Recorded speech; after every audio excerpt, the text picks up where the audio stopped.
इयत्ता 6वी विज्ञान प्रकरण 1 लक्षणे सजीवांची.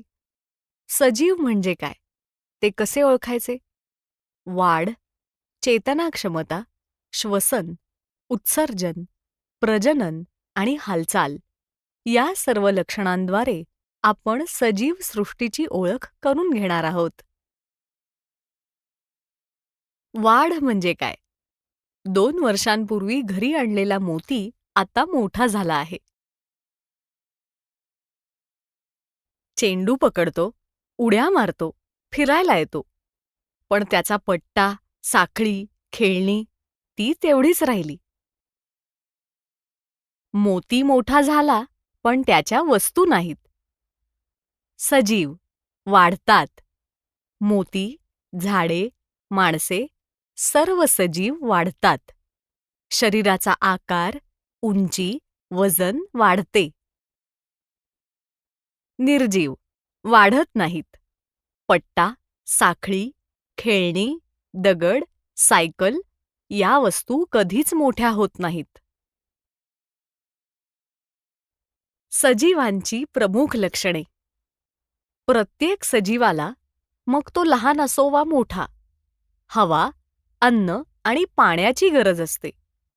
अन्नापासून ऊर्जा मिळते आणि वाढ होते. वाढ व विकास. शरीराच्या आकारात, उंचीत, वजनात होणारी वाढ.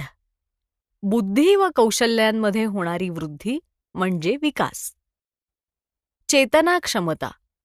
परिस्थितीची जाण होणे म्हणजे चेतना. त्यावर सजीवांची क्रिया म्हणजे प्रतिसाद. श्वसन.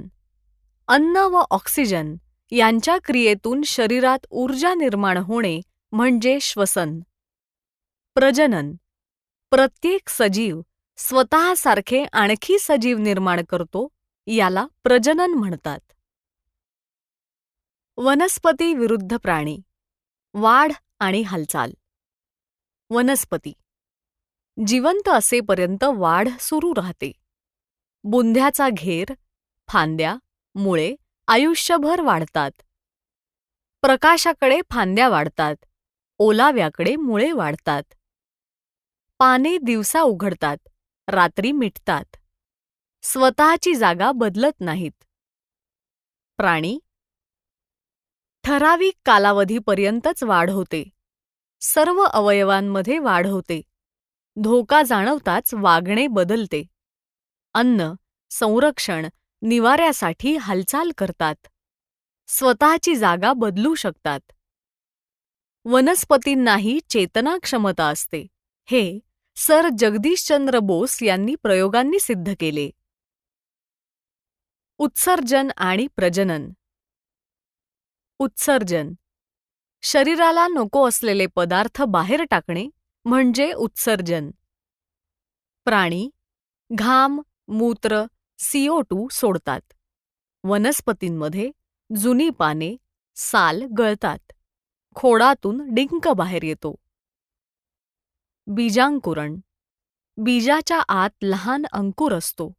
बी रुजताना अंकुर वाढतो. पाने, मुळे तयार होतात. याला बीजांकुरण म्हणतात. वाल, हरभरा, घेवड्यातील 2 भाग म्हणजे अन्नसाठाच. माहीत आहे का ऑलिव्ह रिडले कासव? कोकणातील समुद्र किनाऱ्यांवर डिसेंबर ते मार्च महिन्यात ऑलिव्ह रिडले सागरी कासवे वाळूत अंडी घालतात. पहाटे शेकडो अंडी एकाच वेळी फुटतात आणि पिल्ले समुद्राच्या दिशेने धावतात. चेतना क्षमतेचे उदाहरण. पिल्ले उगवत्या सूर्याच्या प्रकाशाकडे धावतात. रस्त्यावरील विजेचे दिवे लागल्यावर पिल्ले चुकीच्या दिशेने जाऊ लागली. कासव मित्र. गावकरी किनाऱ्याजवळचे दिवे बंद ठेवतात, पहारा देतात आणि पिल्लांना सुरक्षितपणे समुद्रापर्यंत पोहोचवतात.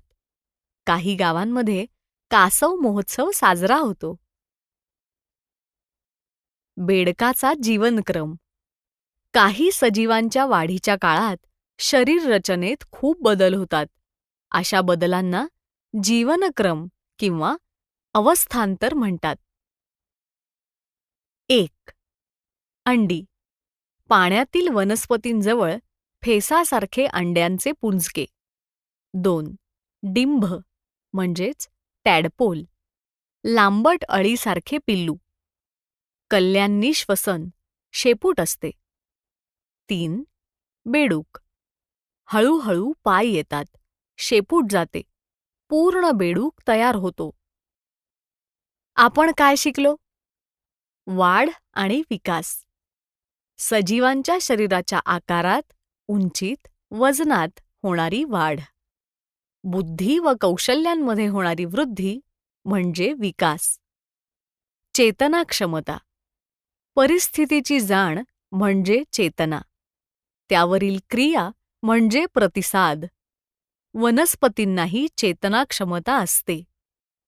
श्वसन व उत्सर्जन. अन्न अधिक ऑक्सिजन ह्यातून ऊर्जा तयार होते, ह्याला श्वसन म्हणतात. नको असलेले पदार्थ बाहेर टाकणे म्हणजे उत्सर्जन. प्रजनन व जीवनक्रम. स्वतःसारखे सजीव निर्माण करणे म्हणजे प्रजनन. वाढ आणि प्रजनन ही सजीवांची प्रमुख लक्षणे आहेत. बेडकासारख्या सजीवांमध्ये जीवनक्रम असतो. सजीव की निर्जीव हे ठरवण्यासाठी वाढ आणि प्रजनन ही सर्वात महत्त्वाची खूण आहे.